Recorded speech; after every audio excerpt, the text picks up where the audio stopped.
Hola a todos.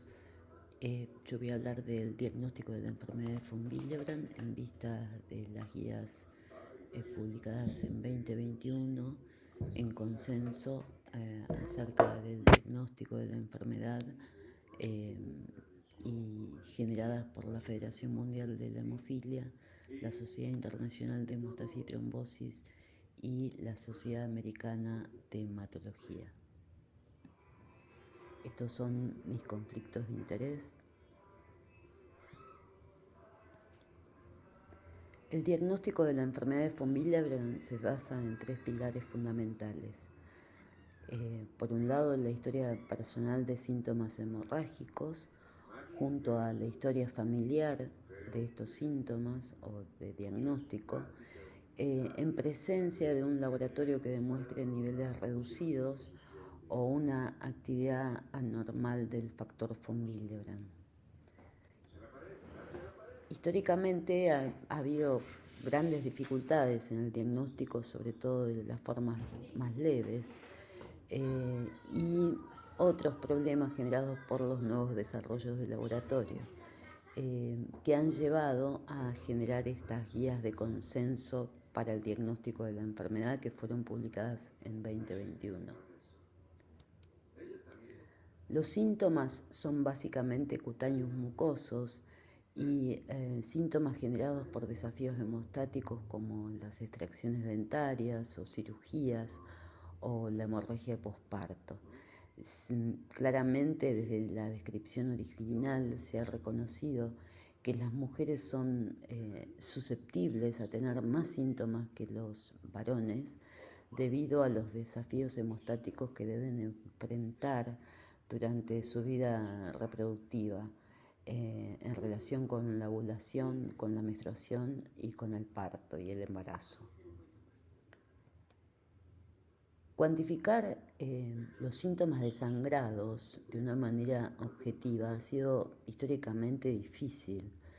A partir de la iniciativa del grupo italiano generando el score Vicenza, se han ido desarrollando distintos sistemas de puntaje de sangrado en un intento de mejorar la especificidad y acortar el tiempo que insume elaborar una historia adecuada de sangrado. Acá ven un ejemplo de cómo un interrogatorio exhaustivo conduce a darle un puntaje a, por ejemplo, el sangrado por la nariz, desde que éste sea trivial o esté ausente, hasta la necesidad de transfusiones, de un tratamiento hemostático o un tratamiento más invasivo. En la población pediátrica hay síntomas que adquieren particular relevancia, como el sangrado con la caída del cordón, la presencia de cefalohematoma, el sangrado con la circuncisión, con las venopunturas, el hematoma en la mejilla por el acto de succionar y sangrados conjuntival. La menstruación es otro síntoma difícil de cuantificar debido a que existe la subjetividad tanto del paciente que relata su historia como del médico que la está evaluando. Por eso se han ideado distintos esquemas, uno de ellos es este cuadro gráfico para recabar cuántas toallitas van cambiando día por día y dándole un puntaje de acuerdo a la cantidad de toallitas llenas, cantidad de intermedias que van sumando. Y en general se han publicado diferentes puntajes como significativos. El valor de 100 tiene un alto valor predictivo negativo. En el caso de que una mujer tenga menos de 100, es casi nula la posibilidad de que tenga menorragia. Y un valor de 185 tiene una mayor especificidad. En el caso de las complicaciones del embarazo, hay que tener presente que las embarazadas con von Willebrand tienen mayor incidencia de tanto sangrado antenatal como posparto, con un mayor riesgo de recibir transfusiones. En la mujer con von Willebrand también las lesiones a nivel ginecológico son más prevalentes, como la hiperplasia endometrial, los miomas o la endometriosis. Y esto uno asume que es porque esas mujeres con un defecto hemostático tienen facilitado el poder expresar como hemorragia la presencia de esas lesiones. De este modo, los expertos han consensuado de qué manera utilizar estos escortes sangrados en la toma de decisiones acerca de si un laboratorio para enfermedades von Willebrand procede o no. En el contexto de la medicina general, la probabilidad pretest de encontrar una enfermedad de von Willebrand es alrededor del 1%, con lo cual un score de sangrado alto podría ser de utilidad para tomar la decisión de proceder a un análisis más exhaustivo. En cambio, el paciente que es derivado a un hematólogo por historia de sangrado por un laboratorio anormal tiene una probabilidad pretest de tener enfermedad de von Willebrand más alta, de alrededor del 20%, con lo cual se sugiere no basar en el score la decisión de proceder con un análisis. Lo mismo ocurre para los pacientes que tienen historia familiar de parientes de primer grado con diagnóstico de enfermedades von Willebrand, ya que la probabilidad de pretest es mucho más alta, de 50%. Sin embargo, en estas dos últimas situaciones, aunque uno no pueda basar la decisión de proceder a un análisis en el score, sí me va a servir el score para cuantificar y evaluar qué pacientes son verdaderos sangradores. Antes de avanzar más en las definiciones de la guía, vamos a repasar un poco los distintos fenotipos y los laboratorios disponibles para el diagnóstico de enfermedades von Willebrand. Las variantes cuantitativas en las que un factor von Willebrand normal está disminuido son la de tipo 1, donde hay un descenso proporcionado de antígeno y actividad, y la de tipo 3, donde la proteína está ausente. En las variantes de tipo 2A, 2B y 2M va a haber un cociente alterado de actividad sobre antígeno. En el caso del 2A, esto se debe a la pérdida de multímeros grandes intermedios. En el caso del 2B, está caracterizado por un aumento de la afinidad por la glicoproteína 1B de la plaqueta, que induce además ocasionalmente plaquetopenia. Y en el caso del 2M hay un descenso de la afinidad por la glicoproteína 1B con todos los multímeros presentes. El 2N es un fenotipo particular donde lo que se produce es una alteración en el enlace del factor 8 al von Willebrand, con lo cual muchas veces puede confundirse con la hemofilia A. Dependiendo de la disponibilidad en nuestro laboratorio, vamos a tener como primer paso el dosaje de factor 8, la determinación de actividad del cofactor de ristocetina o la actividad que dispongamos, el dosaje del antígeno de von Willebrand y ocasionalmente la aglutinación plaquetaria inducida por ristocetina, ya sea a bajas dosis o altas dosis. Como un segundo nivel vamos a tener la determinación de la estructura multimérica, la evaluación del propéptido, el enlace al colágeno, el enlace al factor 8, el ensayo de respuesta a la infusión de desmopresina y finalmente, si está disponible, el diagnóstico molecular. En cuanto a la determinación del antígeno de von Willebrand, hay distintas metodologías disponibles, pero la más ampliamente usada es la técnica de ELISA. Tiene una moderada variabilidad ensayo e interlaboratorio y se puede usar tanto en plasma como en plaquetas. El cofactor de ristocetina es un método funcional que mide el enlace del factor von Willebrand a la 1B de la plaqueta, inducido artificialmente por la presencia de ristocetina. Se mide en un agregómetro con plaquetas fijadas o liofilizadas o bien en un coagulómetro automatizado. Y lo que evalúa principalmente es la presencia de multímeros de alto peso o de peso intermedio.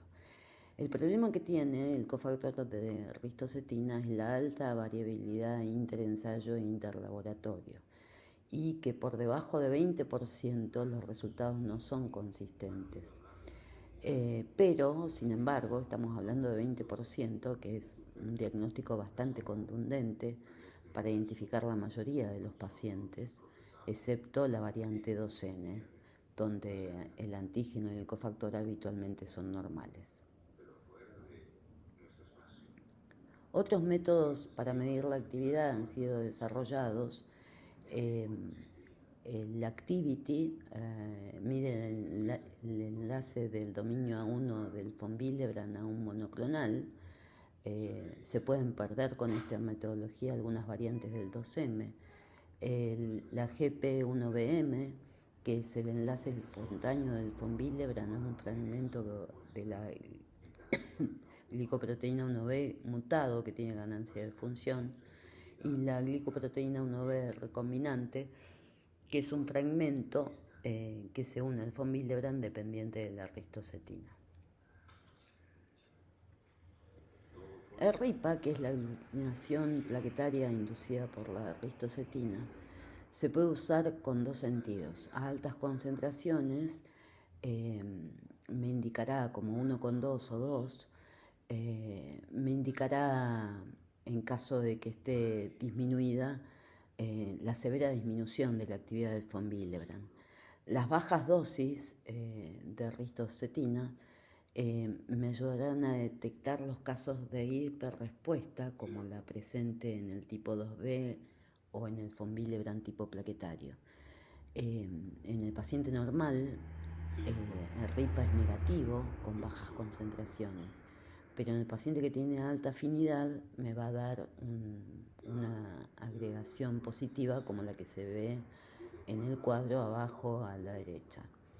Lo que yo tengo que hacer es descartar la activación de la plaqueta con agonistas débiles, porque eso puede dar falsos positivos de RIPA a bajas dosis, y posteriormente hacer pruebas de mezcla y un desafío con factor von Willebrand para poner de manifiesto si el problema es plasmático y se debe a un von Willebrand con mayor afinidad, o es un problema plaquetario por una glicoproteína 1B afectada. El enlace al colágeno es una técnica que se mide por ELISA, da resultados más bajos que el antígeno y el cofactor cuando los multímeros grandes están más afectados, como el 2A y el 2B. Con este método hay menor tasa de error para detectar los tipo 2. Lo que sigue siendo un problema en la literatura es identificar cuál es el mejor colágeno, si el 1, si el 3 o una mezcla de colágeno 1 más 3. En la técnica de los multímeros lo que se hace es una corrida en gel de agarosa de la proteína que voy a estudiar, del plasma que voy a estudiar, en cuyo caso en un paciente normal me va a aparecer como la columna del medio en la foto de la izquierda, donde todos los multímeros están presentes. En el caso del 2A, como el plasma, la corrida de la derecha, en ese gráfico voy a tener ausentes los multímeros grandes e intermedios, y en el 2B, que es el paciente de la izquierda, voy a tener ausentes solo los grandes. Esto se mide con un software para lectura de imágenes, donde voy a poder cuantificar qué proporción tengo de cada multímero. La determinación del propéptido, del factor von Willebrand, es una determinación interesante. Circula como un homodímero con una vida media mucho más corta que el factor von Willebrand maduro, de solo 2 o 3 horas. Es liberado durante la secreción regulada del factor von Willebrand y se expresa en el laboratorio como una relación propéptido sobre el antígeno de von Willebrand. Cuando yo tengo este cociente aumentado, me está indicando un aumento de clearance eh, de la molécula y se ve elevado en las variantes con sobrevida cortada como el Vicenza y el 1C. El enlace del factor 8 al factor von Willebrand es una técnica de ELISA, donde yo tengo un 8 purificado, en general recombinante, pegado a una placa y un plasma de estudio, y me serviría para diferenciar la variante Normandie de la hemofilia A. En la hemofilia A, obviamente, este enlace va a ser normal, porque lo que tiene afectado es el factor 8. En cambio, en el Normandie, el enlace va a estar disminuido, generalmente severamente disminuido. Todos estos métodos quedan aportados a las nuevas guías. Entre la parte metodológica, las nuevas guías sugieren usar como medida de actividad del von Willebrand aquellas dependientes de plaquetas como la GP1BM o la GP1BR, en contra del uso de cofactor de ristocetina, sea por agregometría o método automatizado. Y esto es por la buena reproducibilidad que tienen estas metodologías nuevas. En cuanto al diagnóstico, se ha llegado al consenso para definir al tipo 1 como aquellos pacientes que tienen menos de 30% sangren o no sangren, con un cociente de 1, obviamente, un descenso parejo de actividad y antígeno. Y para pacientes entre 30 y 50, que siempre fueron discutidos si eran pacientes con enfermedad, incluirlos como tipo 1 aquellos que tengan historia de sangrado. Con respecto al 1C, que es el que tiene sobrevida cortada, las guías sugieren hacer la prueba de respuesta a la desmopresina a la hora y a 4 horas para demostrar el descenso del factor von Willebrand en vez de usar el propéptido como indicador de esa sobrevida cortada. El propéptido es bastante costoso y no está disponible en todos lados. En cuanto al fenotipo 2 del 2A, 2B y 2M, sugiere usar cocientes menores a 0,7 en lugar de 0,5 de actividad sobre antígeno. Y esto es para no perder pacientes en el diagnóstico si soy demasiado exigente en cuanto a esta discordancia. Y para confirmar el fenotipo, usar el método de multímeros y el enlace del colágeno. Con respecto a los fenotipos particulares como el 2B y el 2N, es sorprendente que las guías recomienden que en pacientes con sospecha de 2B se prefiera la biología molecular y si esta es negativa, proceder a una evaluación de RIPA y pruebas de mezcla y demás. Esto es llamativo porque para sospechar 2B yo tengo que pensar que todos los pacientes tienen trombocitopenia y esto no es real. Hay variantes del 2B donde todos los multímeros están presentes, no tienen trombocitopenia y sin embargo uno hace el RIPA y tiene un aumento de afinidad por la plaqueta. Pero bueno, depende de la disponibilidad metodológica y de cómo centralizan los estudios especializados. Si yo derivo muestras a distancia, obviamente el RIPA no va a estar disponible y solo voy a poder hacer biología molecular. En el caso del 2N, sugieren tanto el ELISA para el enlace al 8 o el testeo genético si está disponible, aunque se pueden usar de manera complementaria. En cuanto a los cambios inducidos por la edad, Como no hay evidencias de que el aumento del von Willebrand inducido por los años pueda ejercer un efecto paliativo o protector del sangrado, el consenso sugiere reconsiderar el diagnóstico teniendo en cuenta de dónde provienen los datos de laboratorio antiguos y la historia de sangrado que presenta ese paciente y el desafío hemostático que deberá enfrentar. Con respecto a la desmopresina, bueno, todos saben que es un análogo de la hormona antidiurética, pero sin efecto opresor. Como análogo, de ahí surgen los efectos indeseables a los que hay que prestar atención, como para evitar la restricción hídrica.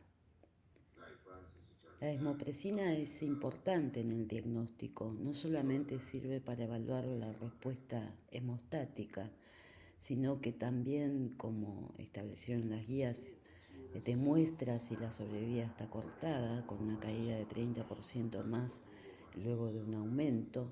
Y por otro lado, como libera el contenido del factor von Willebrand anormal o normal de la célula, el fenotipo se magnifica a la hora o a las 2 horas, con lo cual va a ser útil para el diagnóstico. Nosotros en la academia, en la primera etapa, estudiamos el factor von Willebrand, hacemos la prueba de RIPA de rutina en el paciente sangrador y los estudios de función plaquetaria y fibrinolisis. En una segunda etapa, o bien hacemos la prueba de desmopresina con las determinaciones específicas para establecer el fenotipo como multímeros, propéptido y enlace al colágeno. En general, aunque el primer paso debería ser la evaluación clínica, nosotros recibimos frecuentemente pacientes derivados de otros colegas, con lo cual el score lo usamos para definir y decidir en quién tengo que profundizar o cuánto debo repetir un estudio. En el caso de las mujeres, esto probablemente lo hagamos entre el tercer y quinto día del ciclo en mujeres menstruantes. Desde el punto de vista de la biología molecular ha sido muy útil en nuestro servicio para identificar las variantes 2A, 2B y 2M y poder definirlas. El mismo éxito no ha sido obtenido con el Normandie debido a que muchos pacientes puede que sean pacientes con hemofilia, que afortunadamente ahora puede ser estudiada desde el punto de vista genético. Esto es, para finalizar, un ejemplo de lo que se hace en Wisconsin, donde se trabaja bajo el programa Zimmerman, un gran proyecto multinacional para diagnóstico de la enfermedad en Estados Unidos. Ellos usan en el primer paso el factor 8 y 3 ELISAs, el antígeno, el enlace al colágeno 3, y la glicoproteína 1BM, que es la proteína mutada con mayor afinidad. Y así establecen el diagnóstico. Bueno, quiero darle las gracias al Grupo CAT por la invitación